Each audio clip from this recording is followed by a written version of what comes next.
নজর রাখবো এই মুহূর্তে আমরা। तो इस घटनाक्रम में साथियों दुश्मन के द्वारा ना सिर्फ कन्वेंशनल वॉरफेयर बल्कि ड्रोन अटैक्स का भी इस्तेमाल किया गया। हम सब ने देखा कि किस प्रकार आसमान में दुश्मन के द्वारा ड्रोन्स भेजे जा रहे थे जिनको भारतीय सेना और वायुसेना के द्वारा विफल किया जा रहा था। लेकिन 10 तारीख की सुबह पाकिस्तान के द्वारा कुछ लो हाइट के ड्रोन्स भी भेजे गए और उन्होंने हमारी पोस्ट को टारगेट किया। बीएसएफ के बहादुर जवानों के द्वारा इन ड्रोन्स को एंगेज किया जा रहा था, लेकिन एक अनहोनी हुई जिसमें हमारे एक पोस्ट कमांडर बहादुर सब इंस्पेक्टर मोहम्मद इम्तियाज़, उनके साथी कांस्टेबल दीपक और आर्मी के एक नायक सुनील कुमार, ये तीनों ही एक ड्रोन का जब मुकाबला कर रहे थे, उसको ध्वस्त कर रहे थे, तो ड्रोन के द्वारा पेलोड ड्रॉप किया गया और शेलिंग भी उस समय चल रही थी और उसमें ये तीनों हमारे सेनानी वीर गति को प्राप्त हुए।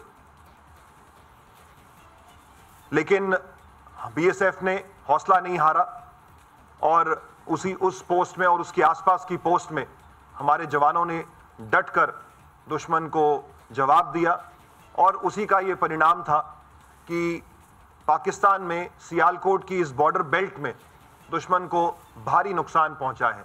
उनकी कम्युनिकेशन लाइंस को नुकसान पहुंचा है, उनके एडवांस सर्वेलेंस इक्विपमेंट को नुकसान पहुंचा है, उनकी पोस्ट्स को भारी नुकसान पहुंचा है और जैसा हमने आपको बताया कि हमने उनके टेरर लॉन्च पैड्स को भी ध्वस्त किया है, जिसमें लूनी, मस्तपुर और चकबूरा जो कि सांबा क्षेत्र के सामने है, ये प्रोमिनेंटली फिगर होते हैं। हमारे जो 2 बहादुर सीमा प्रहरी शहीद हुए हैं, तो उनकी याद में हम अपनी 2 सीमा चौकियों का नाम उनकी याद में रखेंगे। इसके साथ साथ सांबा क्षेत्र में हमारी एक सीमा चौकी का नाम हम सिंदूर रखने का प्रस्ताव हमारे बल मुख्यालय और सरकार को भी भेजेंगे। इस पूरे घटनाक्रम में साथियों बीएसएफ तो प्रथम पंक्ति पे मौजूद ही थी और लेकिन हमें भारतीय सेना का भी पूरा सहयोग मिला। इसके साथ साथ बीएसएफ के द्वारा सिविल एडमिनिस्ट्रेशन के साथ, जम्मू कश्मीर पुलिस के साथ भी और इंटेलिजेंस एजेंसीज के साथ भी समन्वय बना के रखा गया और उसी का ये एक परिणाम है कि जम्मू की इस बॉर्डर बेल्ट में किसी भी प्रकार का सिविलियन नुकसान नहीं हुआ, सिविलियन एसेट्स डैमेज नहीं हुए और हमारे भी सारे जो एसेट्स थे 7 तारीख की रात को, 8 तारीख की रात, 9 तारीख, 10 तारीख की रात को साथियों और दिन में भी हमारे बॉर्डर पे जो एसेट्स हैं, जैसे कि बॉर्डर फ्लड लाइट्स जिससे रात को हम पूरे बॉर्डर को चकाचौंध रखते हैं, हमारी हाई मास्ट लाइट्स, हमारी बॉर्डर फेंस, सीमा सिक्योरिटी के लिए जो फेंस लगी हुई है, जो कि एक तरीके से हमारे बॉर्डर मैनेजमेंट की जान है, वो इंटैक्ट रही और हमारे सर्वेलेंस इक्विपमेंट जो हमने हज़ारों की संख्या में पाकिस्तान की ओर लगा रखे हैं, वो भी सारे के सारे इंटैक्ट रहे।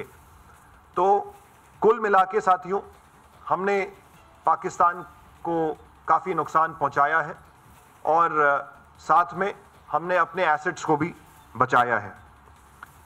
इस पूरे प्रकरण में साथियों बीएसएफ की महिला शक्ति ने बढ़ चढ़ के हिस्सा लिया।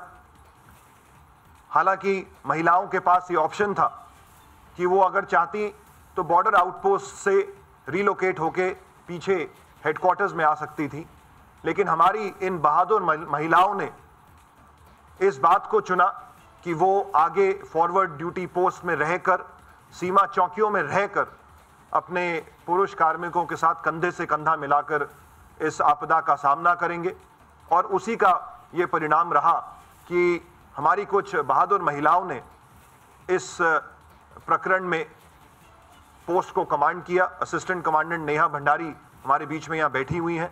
इनके साथ साथ हमारी कुछ ऐसी भी महिला कर्मी हैं जो फॉरवर्ड पोस्ट में रही, मैं उनके नाम ज़रूर आपके सामने रखना चाहूँगा। महिला कांस्टेबल मंजीत कौर, महिला कांस्टेबल सुमी, महिला कांस्टेबल मलकीत कौर, महिला कांस्टेबल ज्योति, महिला कांस्टेबल संपा एवं महिला कांस्टेबल स्वप्ना।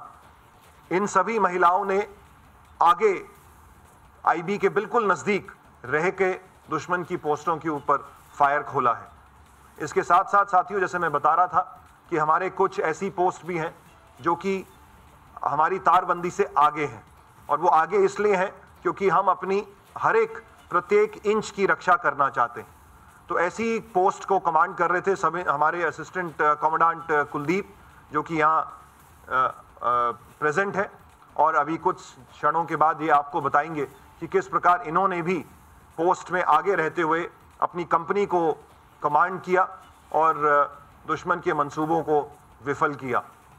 साथियों, इस ऑपरेशन सिंदूर में जम्मू के इस इलाके में और एलसी और आईबी दोनों ही क्षेत्रों में बीएसएफ ने बढ़ चढ़ के हिस्सा लिया है, और हमेशा बीएसएफ तत्पर रही है अपने देश की सॉवरेनिटी को बचाने के लिए, देश की अखंडता को बचाने के लिए और देश की सीमा की रक्षा करने के लिए।